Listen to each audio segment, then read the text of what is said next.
बिस्मिल्लाहिर्रहमानिर्रहीम, अस्सलाम वालेकुम। पाकिस्तान और दुनिया भर में देखने और सुनने वालों को अब्दुल कादिर का सलाम।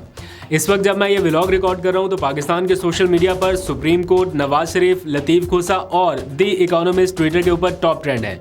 द इकोनॉमिस्ट क्यों है, मैं उसका जिक्र करके किसी के जख्मों पर नमक नहीं छिड़कना चाहता, लेकिन बाकी जो 3 इशूज़ हैं वो क्यों हाईलाइट हैं, उनके ऊपर आज का पूरा व्लॉग बेस कर रहा है।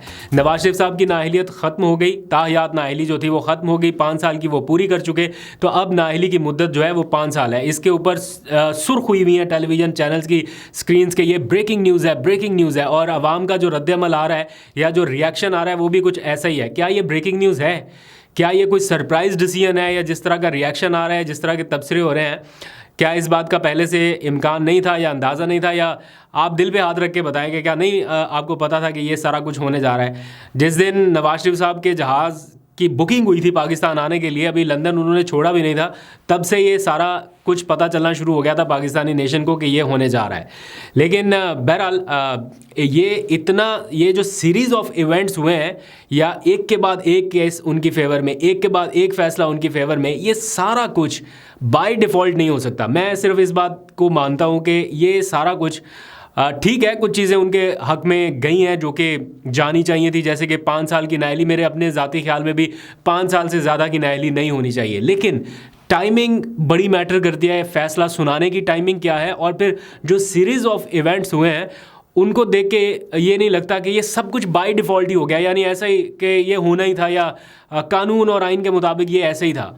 तो बहुत सारी चीज़ें जो है वो हट के भी हुई हैं, बट स्टिल ये अदालतों के फ़ैसले हैं, उनका एहतराम है। और दूसरी जानिब इमरान खान की जो रिहाई की रूबकार है वो भी जारी हुई है। ये बड़ी इंटरेस्टिंग डिटेल है। और फिर कल का जो दिन है वो पाकिस्तान तहरीक इंसाफ के लिए फिर अहम होने जा रहा है, क्योंकि कल बल्ले के हवाले से फ़ैसला मतवक्के है। कल पेशावर हाई कोर्ट का जो बेंच है, वो डिविजनल बेंच जो है वो सुनने जा रहा है इस केस को। सुप्रीम कोर्ट से पहले पेशावर हाई कोर्ट केस सुनेगी। जस्ट इमेजिन कि अगर पेशावर हाई कोर्ट बल्ले का निशान बहाल कर दे और ऊपर से सुप्रीम कोर्ट ने भी केस टेकअप किया, या पीटीआई के वकला सुप्रीम कोर्ट चले गए जल्दी हियरिंग के लिए, और वहाँ से काजी फाइज ईसा साहब फिर क्या डिसीजन करेंगे। बहरहाल ये पॉइंट भी बिल्कुल ठीक है कि पीटीआई के लोगों को या वकला को अपनी तैयारी इससे भी ज़्यादा बेहतर करनी चाहिए थी। ये नहीं है कि कोई एक तासुर ऐसा आ गया कि शायद हमारे अगेंस्ट ही सारा कुछ है, तो आपकी तैयारी भी उस लेवल की ना हो, फिर तो आपको और ज़्यादा काउंटर करना चाहिए चीज़ों को। तो जहाँ पर लैग कर रही है चीज़ें, उनको भी देखना चाहिए। अब आ जाइए, जो मैंने थोड़ा सा जिक्र किया इमरान खान की रिहाई की रोबकार जारी होने का। आपको मालूम है कि साइफर केस में सुप्रीम कोर्ट उनको ज़मानत दे चुकी, पता नहीं काफ़ी दिन ही हो गए उनकी ज़मानत का फ़ैसला आए, और आज उनकी रोबकार जो है वो जारी हुई है सुप्रीम कोर्ट के फ़ैसले के बाद साइफर केस में। यानी अब इमरान खान साहब साइफर केस में बिल्कुल आज़ाद हैं या रिहा हैं। बेशक वो ट्रायल चलता रहे या जो कुछ भी हो, लेकिन सुप्रीम कोर्ट के हुक्म के मुताबिक वो साइफर केस में अब ज़मानत हासिल करने के बाद उनकी रिहाई की रोबकार जारी हो चुकी, जिस पर ये लिख दिया गया है कि इस केस में ये ज़मानत पर हैं। अगर किसी और केस में इनकी जो गिरफ्तारी है वो मतलूब ना हो तो इनको रिहा किया जा सकता है।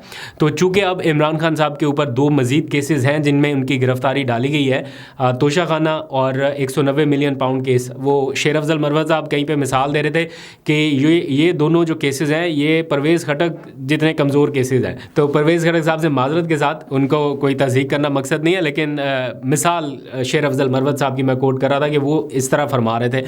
तो ये केसेस की बेसिकली जो बुनियाद है, या जिस तरीके से इन केसेस को बिल्डअप किया गया, या जो कुछ भी अभी तक का स्टेटस है, बहुत कमज़ोर केसेस हैं जो इमरान खान साहब के ऊपर बनाए गए। तोशाखाना वाला जो मामला है वो इमरान खान के साथ बिल्कुल डिफरेंट अंदाज से डील किया गया, और बाकी बिल्कुल ही डिफरेंट है। आप सिर्फ इतना समझ लीजिए कि गाड़ियाँ लेना तोशाखाना से वो किसी भी कानून के तहत जायज़ नहीं है, यानी उसकी इजाज़त नहीं है, वो ममनू है, मुमानियत है उसकी पाकिस्तान के कवानीन में। बट स्टिल ये गाड़ियाँ नवाज शरीफ साहब के पास भी रहीं, नवाज शरीफ साहब ने भी ली और आसिफ जरदारी साहब ने भी ली। ये दोनों शख्सियात गाड़ियाँ ले चुकी हैं तोशाखाना की, जिसकी पाकिस्तान के आइन और कानून के मुताबिक इजाज़त नहीं थी।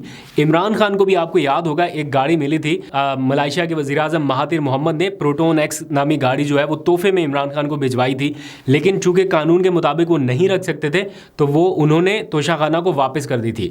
तो जो मैं डिफरेंस की बात कर रहा हूँ, एक तरफ बिल्कुल कानून में मुमानियत थी लेकिन वो ली गई, दूसरी तरफ इजाज़त थी कानून में कि आप इतने % रकम अदा करके वो ले सकते हैं, वो ली गई। बेशक वो उसके ऊपर आप मॉरली क्वेश्चन कर सकते हैं कि नहीं लेना चाहिए थे, बट स्टिल कानून तो वायलेट नहीं हुआ।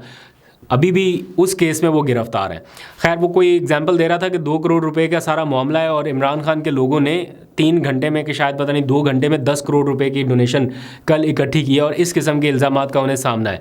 कल अगर इंटरनेट बंद ना होता तो शायद थोड़ा लेवल ये और ऊपर जा सकता था। बहरहाल 10 करोड़ का टारगेट पूरा किया पीटीआई ने। इंटरनेट बंद था, मैं खुद कल इसको पर्सनली एक्सपीरियंस किया। लाहौर के कौन से गली कूचे हैं जो मैंने नहीं छोड़े। जब व्लॉग अपलोड करना था तो उस वक्त इंटरनेट बंद था, लेकिन मैंने भी फिर हार नहीं मानी। मुझे पता था आप लोग वेट कर रहे होंगे इस टाइम, तो जैसे तैसे वो अपलोड हुआ। अच्छा, अब आ जाइए एक और इम्पॉर्टेंट ख़बर की तरफ। इमरान खान साहब के जो वकला हैं उनकी आज इमरान खान से मुलाकात नहीं होने दी गई, जो कि डिसाइड थी या शेड्यूल थी या जो इजाज़त के मुताबिक, यानी इस्लामाबाद हाई कोर्ट की इजाज़त के साथ या उनके हुक्म के बाद होने जा रही थी। वो मुलाकात नहीं हो सकी बैरिस्टर गौहर की। उन्हें कुछ इंतखाबी मामलात में इमरान खान साहब की मुशावरत दरकार थी। तो जब वो गए वहाँ पर, उनके बकौल ये बैरिस्टर गौहर बताते हैं कि 2.5 घंटे तक इंतज़ार कराया गया। हमने टिकटों की तकसीम के हवाले से कोई फ़ाइनल मुशावरत इमरान खान साहब से करनी थी या फ़ाइनल अप्रूवल लेनी थी, लेकिन ये मुलाकात नहीं हो सकी और 2.5 घंटे इंतज़ार के बाद उन्हें कहा गया कि आप जा सकते हैं। कुछ देर पहले शेर अफजल मरवत की एक प्रेस कॉन्फ्रेंस थी, मैं खुद गया वहाँ उस प्रेस कॉन्फ्रेंस को कवर करने। तो बहुत देर तक इंतज़ार करने के बाद भी शेर अफजल मरवत वहाँ नहीं पहुँचे और फिर उनके साथियों ने बताया कि आज उनकी इमरान खान साहब के साथ मुलाकात थी जो कि नहीं हो सकी, इसलिए ये प्रोग्राम भी बढ़ गया। ये उनके लफ्ज़ हैं, मेरे नहीं है। यही इस तरह कह के उन्होंने कहा कि जनाब प्रेस कॉन्फ्रेंस आज नहीं होगी। तो खैर इमरान खान साहब अगर मुलाकात कर लेते तो शायद कुछ हद तक क्लैरिटी आ जाती कि कैंडिडेट्स कौन कौन होंगे, टिकट्स किन के पास जाएगा। बट स्टिल अभी बल्ले का चूँकि फ़ैसला होना है तो वो भी एक प्रायोरिटी है या एक अहम चीज़ है, उसका भी डिसीजन होना है। कल 9 जनवरी है और 9 जनवरी को पेशावर हाई कोर्ट का डिविजनल बेंच जो है वो इस केस को सुनने जा रहा है, बल्ले के केस का फ़ैसला करने जा रहा है। यानी क्योंकि जब ये फ़ैसला पहले मुअत्तल हुआ था और फिर बाद में मुअत्तल किया गया फ़ैसला वापस लिया गया था पेशावर हाई कोर्ट की तरफ से, तब भी ये एक चीज़ डिसाइडेड थी या जिसको बरकरार रखा गया था, वो ये कि 9 जनवरी को डिविजनल बेंच सुन के इसका हतमी फ़ैसला करेगा। तो अभी 9 जनवरी को कल इसका हतमी डिसीजन होना है। अब देखते हैं कि कल डिविजनल बेंच क्या फ़ैसला करता है। लेकिन दिलचस्प बात यह है कि यही केस अब सुप्रीम कोर्ट भी टेकअप करने जा रही है। आज पीटीआई के वकला जब रोस्टम पर मौजूद थे तो ये बताया गया कि कल वो केस टेकअप करने जा रहे हैं, लेकिन पीटीआई के वकला ने कहा कि कल पेशावर हाई कोर्ट में लगा है, आप परसों इसको टेकअप कर लीजिए। तो 10 जनवरी को सुप्रीम कोर्ट में भी है। तो अगर पेशावर हाई कोर्ट से भी फैसला पीटीआई के हक़ में ना आया तो फिर आखिरी स्टेज सुप्रीम कोर्ट बिल्कुल रेडी बैठी है इस केस को सुनने के लिए। बट अगर पीटीआई के हक़ में आ गया देन क्या सिचुएशन होगी, ये बड़ा इंटरेस्टिंग मामला होगा। तो देखते हैं क्या है। जाते जाते एक ख़बर और ये कि ये जो एपलेट ट्रिब्यूनल्स में अपीलें सुनने का वक्त था 10 जनवरी तक, अब इसमें भी सिर्फ 2 ही दिन रह गए हैं। बहुत सारे लोगों के कागजात नामजदगी पहले फ़ेज़ में ये जो एपलेट ट्रिब्यूनल्स का पहला फ़ेज़ है इसमें मंजूर हुए, लेकिन अब जो है वो बैक टू बैक फिर मुस्तरद होने की इतलात ज़्यादा आ रही हैं। तो कुछ हैवी वेट्स पीटीआई के जो हैं वो अपने कागजात मुस्तरद करवा के बैठ चुके हैं। अब इसे कहाँ पे चैलेंज किया जाएगा ये भी देखना है। और 10 जनवरी तक ये चीज़ें फ़ाइनल होनी है, यही इलेक्शन शेड्यूल है और यही इलेक्शन कमीशन ने कहा है कि 10 जनवरी तक अपीलें की जा सकती हैं और उन पर फैसला आएगा। अब देखते हैं 2 दिनों में धड़ाधड़ डिसीजंस होने हैं, तो आपको फर्दर भी अपडेट करेंगे। अभी तक के लिए इतना, अपना बहुत सा ख्याल रखिए। अल्लाह हाफिज़।